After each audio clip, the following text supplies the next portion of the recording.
What's going on, everybody? Schuyler Callihan here on Between the Ears. Today, we're going to talk a little bit about West Virginia and the top 25, something that they have not been able to do since Neil Brown took the head coaching job back in 2019. And I think they actually got a shot here to end the season in the AP top 25, which will come out obviously after the national championship game is played between Michigan and Washington. So, first thing is first.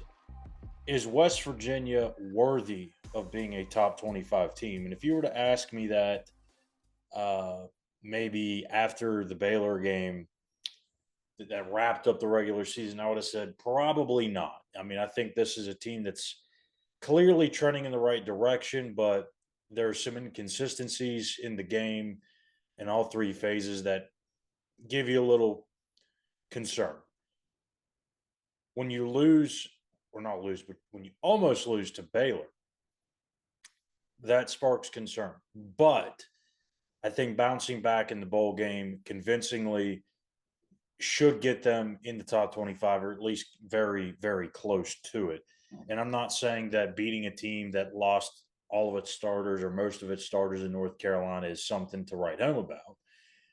But I do think taking care of business means something today, because there's some of these teams in these bowl games that quite frankly just didn't do that. And I think you have to honor that. And I think you also have to honor the fact that everyone thought this team would win 4 or 5 games. They'd be picked dead last in the Big 12. And all of a sudden, they're a top 4 finish in the Big 12 and win 9 games. They exceeded expectations immensely. So I think you have to give them some sort of credit. And again, I'm not saying that they need to be a top 20 or a top 15 team by any means. I think 23, 24, somewhere in that ballpark makes sense.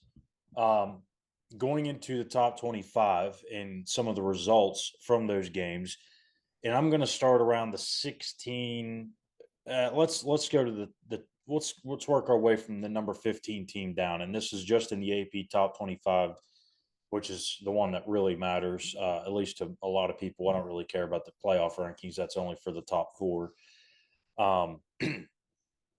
So Louisville, number 15, they get beat pretty soundly against USC, which is kind of a shock. They didn't have Caleb Williams on. The USC Trojans did not have their starting quarterback, and they still find a way to beat Louisville. Notre Dame at number 16, they win big. Over another team in the top 25 that'll probably find their way out of the rankings, and that's Oregon State, 40-8. Iowa gets pounded by Tennessee, 35-0. So they're going to drop pretty far, maybe potentially all the way out. I wouldn't probably say all the way out. They did finish 10-3, so they'll still be in the top 25, but they'll find themselves probably towards the 20 spot or further. North Carolina State, they lost to Kansas State, another top 25 team, so they'll drop a few spots.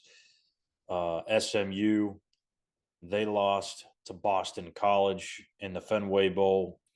Liberty got beat badly by Oregon in the Fiesta Bowl. Oklahoma State won against Texas A&M. Oregon State, we already talked about, they got beat bad.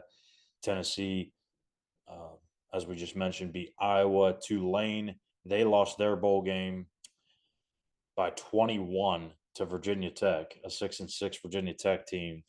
And then James Madison, to round out the top 25, they lost by 10 to Air Force in the Armed Forces Bowl. So quite a few teams there towards the back half of the top 25 that lost. And then of those receiving votes, Clemson won their bowl game. Troy lost theirs. Kansas State won theirs. Utah lost theirs. And then West Virginia. So there seems to me, doing the quick math, to be enough there to put West Virginia in the top 25. And that would be just a great thing. Yeah, again, it doesn't really mean all that much in the grand scheme of things. It's not going to get you a trophy. It's not going to get you,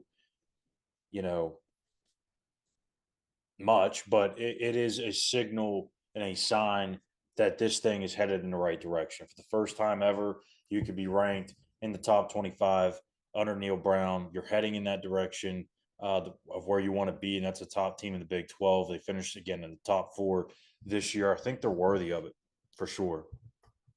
Um, but we'll see. Now, moving towards next year, because I've got this question a lot too. Is West Virginia a preseason top 25 team? And as much as I want to put my stake in the ground and say, yes, absolutely, this team will be ranked, I got to wait a little bit because there's still another transfer portal window or two that's coming. You don't know how they're going to fare after that. As of right now, they look pretty good because their biggest loss is Tomiwa Durajaye, then Mike Lockhart, two guys you could probably replace and feel okay about replacing. But what happens in the springtime? What happens in the summertime? That's the key. If they can still hold on to their top talent by then and go into fall camp with their main core still together, I think there's a pretty good chance that they'll be in the top 25. A lot of it also depends on some of these other teams in the country, not just the Big 12, but in the country, what they do in the portal, the players they get. But my assumption is at January 4th, assuming everyone comes back, they will be in the top 25. And I think another reason for it too, it's for TV, right? TV absolutely loves to have top 25 matchups in the first week or two of the season. And if they can get a top 25 game between West Virginia and Penn State to kick off the season, they're going to have that opportunity. So, and it's not like they're really going to be forcing West Virginia into the top 25 at that point, right? I mean, they won 9 games, they finished fourth in the Big 12. They have their star quarterback back. They have a really good running back duo coming back, some key pieces at receiver. It's and one of the better offensive lines in the country. It's not like they're going to be forced in there and you're wondering, okay, that's just for TV. No, I think this is a well-earned ranking should they get one. So, do I think they'll finish in the top 25 of the AP poll this season? Yes. Do I think they'll begin next season in the top 25? Yes. That is my prediction. Um, I wouldn't be shocked again if they if they don't start next season in the top 25 just because there's so many things that can happen between now and then that could change that. But I would be absolutely blindsided if they did not get ranked to end the 2023 season. Hell of a year for Neil Brown and the coaching staff and the players. Tip of the hat to them for winning 9 games, exceeding expectations, and changing the narrative around WVU football for the first time in quite a while. So that'll do it for me here today. It was a quick episode. Just wanted to get my quick thoughts out there on that. Been a little under the weather here the last 24 hours or so. So not feeling up to a full 15, 20-minute episode. So just wanted to get something out there. We'll get back tomorrow for our final episode of the week before we dive into the game weekend of West Virginia and Houston. We'll have the Mountaineers Now post-game show for that.